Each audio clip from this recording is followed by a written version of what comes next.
नमस्कार, आप देख रहे हैं एमपी तक। मैं हूं विकास दीक्षित। एक्सक्लूसिवली इस वक्त हमारे साथ मौजूद हैं पूर्व मंत्री जयवर्धन सिंह।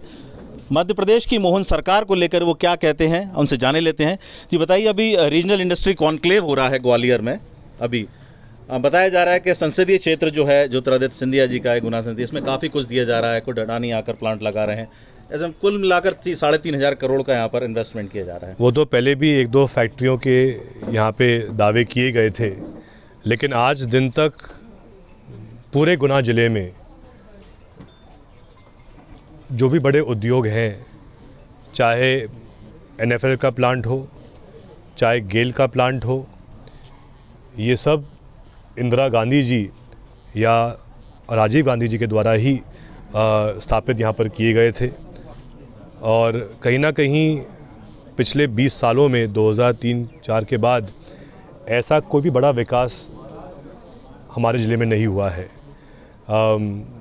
अनेकों बार हमने पहले भी सुना है कि एमओयू साइन हो रहे हैं, बड़े बड़े ऐसे कॉन्क्लेव रखे गए हैं, इंदौर में भी, भोपाल में भी, और अब बारी ग्वालियर की है। लेकिन एमओयू पर्याप्त नहीं है।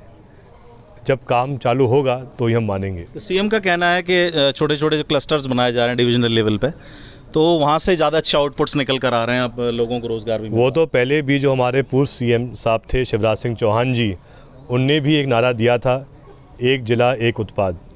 लेकिन उसका क्या हुआ?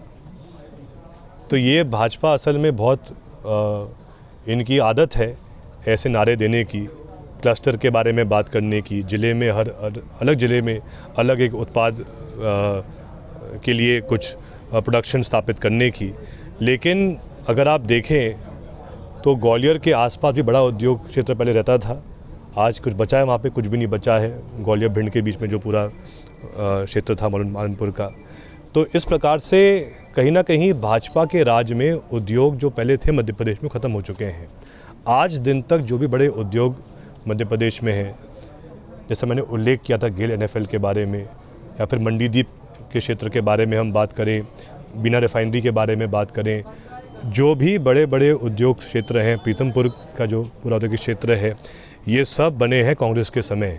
भाजपा के पिछले 20 सालों में पूरे मध्य प्रदेश में ऐसा एक भी बड़ा औद्योगिक क्षेत्र नहीं है जो उनके द्वारा दिया गया हो। तो इसलिए ये एक मैं स्वयं ये बात स्वीकारता हूँ, एक विधायक होने के नाते। हमारे युवा विधायक ऋषि अग्रवाल जी भी साथ में हैं। कहीं ना कहीं ये चुनौती है हम सब के सामने कि हम हमारे क्षेत्र में, हमारे राज्य में नए रोजगार के पद कैसे दे सकें। लेकिन कहीं ना कहीं दायित्व प्रदेश सरकार का होता है, केंद्र सरकार का होता है कि नए बड़े उद्योग हमारे यहाँ स्थापित हो। लेकिन ऐसा एक भी बड़ा काम अभी तक भाजपा सरकार ने गुना जिले में नहीं किया है। छतरपुर जो कांड हुआ था, पथराव किया गया था थाने पर, उसके बाद अब सीएम ने चंदेरी में जब आए थे तो उनका कहना था कि भारत में रहना है या मध्य प्रदेश में रहना है तो रामकृष्ण कहना पड़ेगा आपको, और आप खाओगे यहाँ की तो फिर बजाना कहीं और का। मैं तो हम सब भी जय श्री राम कहते हैं, हम सब भी जय श्री कृष्ण कहते हैं। 2 दिन पहले ही जन्माष्टमी थी। हमने भी बहुत भव्य स्तर से जन्माष्टमी का आयोजन किया था। भव्य समारोह निकला था, रावगढ़ में भी, बमोरी में भी, सभी जगह। भगवान श्री राम, भगवान श्री कृष्ण हमारे आस्था के केंद्र हैं और सदैव रहेंगे। जी, उसी जो सम्मेलन हुआ था, यादव सम्मेलन, उसमें केपी यादव भी मौजूद थे, पूर्व सांसद। उन्होंने मंच से बोला था कि टाइगर अभी जिंदा है, तो उसके बाद काफ़ी तालियां बजी थी। क्या लगता है आपको कि बीजेपी के अंदर जैसे ज्योतिरादित्य सिंधिया आप जीत कर आए हैं, केपी यादव, कहीं ना कहीं क्लैशेस दिखाई पड़ते हैं? देखिए, वो स्वाभाविक है। अगर कोई भी व्यक्ति किसी को हरा के सांसद बनता है और फिर उन्हीं का टिकट 5 साल बाद कट जाता है और दूसरी व्यक्ति जो हारा था उनको वापस टिकट मिल जाता है, तो कहीं ना कहीं जो व्यक्ति जिनको जीत मिली थी 5 साल पहले थोड़े तो उदास होंगे। लेकिन डॉक्टर केपी यादव जी भी भाजपा के सदस्य हैं, तो उनके मन में क्या बात है, क्या वो सोच रहे हो, तो उनका ही वही जाने। तो मैं उस पर ज़्यादा टिप्पणी नहीं करूंगा कि भाजपा का ही मामला है। ये विधानसभा उपचुनाव होना है मध्य प्रदेश में। रामनिवास रावत आपकी पार्टी छोड़कर बीजेपी में गया, मंत्री हैं, वन मंत्री।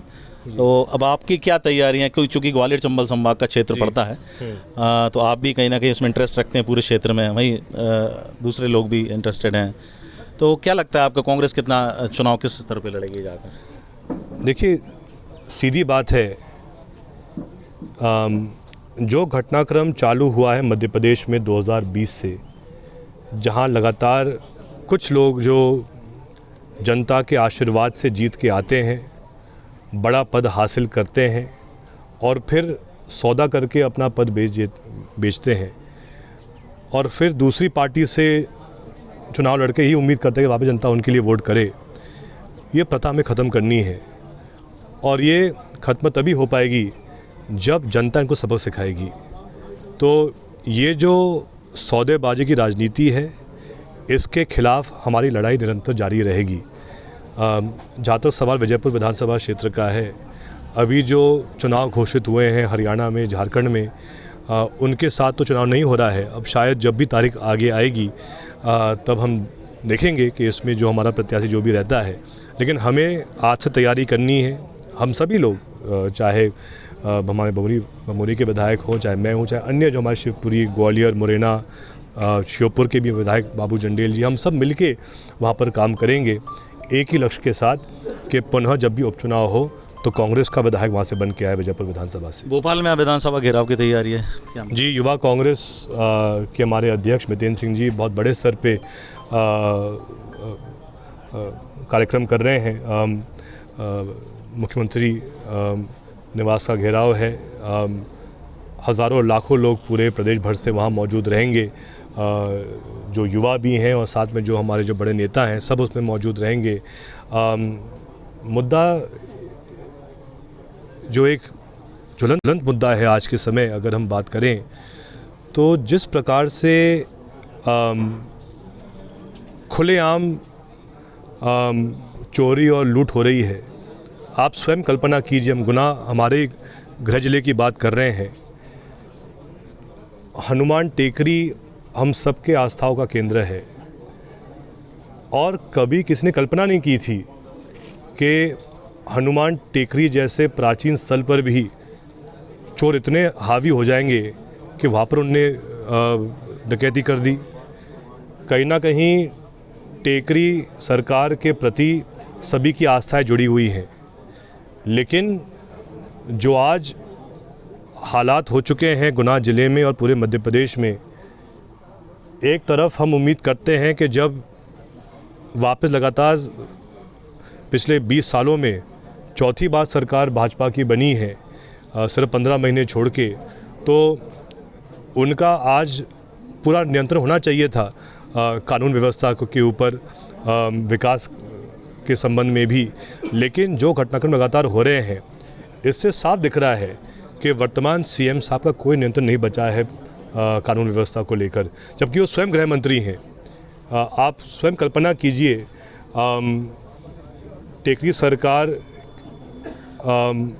पर प्रतिदिन लाखों श्रद्धालु जाते हैं वहाँ दर्शन करने के लिए, लेकिन इतनी बड़ी घटना हुई और 3-4 दिन बाद भी अभी भी कोई उसमें कुछ अभी तक पुलिस को सफलता नहीं प्राप्त हुई है।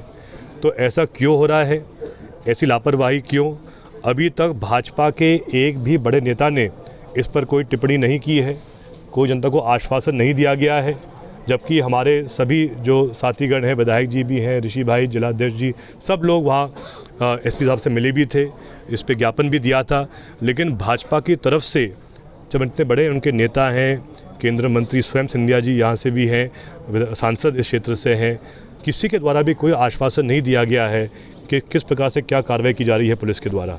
तो जैसी तस्वीरें देखी गई थी, आप बच्चों को छोड़ने गए थे उनके घर तक, टैक्सी ड्राइवर भी बन गया बच्चों के लिए।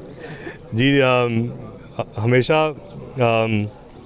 हमारा यही प्रयास रहता है कि सिर्फ जो मतदाता है सिर्फ वही नहीं, बल्कि जो मतदाता नहीं भी हों, चाहे जो हमारे छोटे बच्चे भी हों, जब कभी मुझे वो मिल जाते हैं तो मैं उनसे भी काफ़ी कुछ चर्चा करने का प्रयास करता हूँ।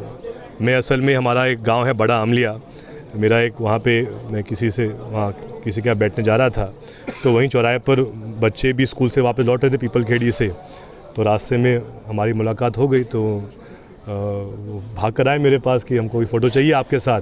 तो मैंने उनकी गाड़ी भी देखी, तो मैंने कहा चलो मैं थोड़ा आगे आपके गांव में जा रहा हूं, तो मैंने कहा साथ चलें? तो मैंने कहा ज़रूर साथ चलते हैं। कुछ बच्चे 7 साल के थे, कुछ बच्चे 8 या 9 साल के थे। एक दो बच्चियाँ 13-14 साल की थी। तो मैंने कहा उनको कि आज तो हम गपशप ज़रूर मार रहे हैं, लेकिन कुछ दिन बाद ज़रूर आप जब थोड़े और बड़े हो जाओगे तो यही फ़ोटो मुझे वापस दिखाना, तो जो पुरानी यादें हैं वो हमको पुनः याद आएंगी। तो यही हमारा एक आत्मीय संबंध है पूरे क्षेत्र के साथ। राजनीति बाद में आती है, लेकिन हर परिवार के लिए हम सदैव हाजिर रहें, हर परिवार से लगातार हमारा संवाद बना रहे और हम एक दूसरे के सुख और दुख में शामिल रहे, ये हमारा प्रयास होना चाहिए। जी धन्यवाद। तो ये थे जयवर्धन सिंह, जो मध्य प्रदेश की मोहन सरकार के खिलाफ में अब आगे आंदोलन भी छेड़ेंगे। साथ ही क्या रणनीति रहेगी वो देखने लायक होगी। अभी तक के लिए गुना से विकास दीक्षित की रिपोर्ट।